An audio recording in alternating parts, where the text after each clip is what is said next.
Мотоборда е спортно съоръжение, така да го кажем, което е много сходно с сноуборд, скейтборд, всякакви такива, само че разликата е, че е с двигател. Идеята за мотоборд Scalex се роди през 1997 година.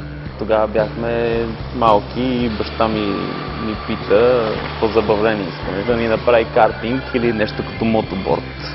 И ние естествено казахме мотоборд, защото не сме чували и не знаем какво е това нещо. Гледали сме в световен мащаб, но патентовано такова ние не сме намирали. А иначе ние сме си го патентовали тук в България, за сега само тук го има. Двигателя на мотоборда е 4-тактов двигател, кони половина. При нормален път може да развие оптимална скорост до 40 км в час. За един час каране един резервоар отива, което е около 700 мл. Управлението става като стъпиш върху предницата, като изнесеш напред тежестта, се подава газ. Като стъпиш назад тежестта, като изнесеш, отзад се намира спирачката, се задейства по този начин. Различни са реакциите, но общо взето хората се радват. Гледай, какво готино бръмчи, движи се, ама това как, откъде се сяда сега, това картинг ли е, всеки такива работи.